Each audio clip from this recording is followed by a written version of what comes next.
नामियारे सियासी समाजी अदबी रहमान प्रोफेसर सिराज सियाल, आजिज मंगी, डॉक्टर गुलाम हैदर धामरा, मोहम्मद अली पल, हनीफ सुमरो, मीर हसन शर, रजा डायरी, महबूब दरख्शानी, अयाज राजपर, असलम खासखीली, गुलाम मुस्तफ़ा मला ऐं ॿियनि नाले वारे सियासी समाजी अदबी अॻवान ऐं सहाफ़ी वफ़ाक़ सिंधी जी पहिरीं वरसी जे मौक़े ते प्रेस क्लब शाहपुर चाकर पारां मुनक़िद प्रोग्राम दौरान मेड़ाके खे ख़िताब कंदे चयो त वफ़ाक़ सिंधी हिकु तमामु बहितरीन शाइर, अदीब, सहाफ़ी ऐं सियासी कारकुन हुयो।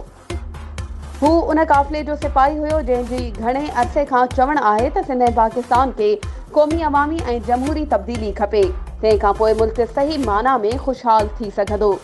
वफ़ाक़ सिंधी हिकु अनोखो, निरालो ऐं उत्साहींदड़ किरदारु हुयो। हू सिंध ऐं पाकिस्तान लेवल ते जमहूरी तरीक़नि जो ज़बरदस्त, सचो सिंध परस्त ऐं जाखुड़ी इंसान हुयो। संदसि विछोड़े जो ख़ाल कॾहिं बि न भरिजंदो। उन्हीअ मौक़े ते इलियास अंजुम, ईमान संजराणी, नूर ब्रोही, एजाज़ पठान, शाहिद सुमरो ऐं ॿियनि पिणु ख़िताब कयो।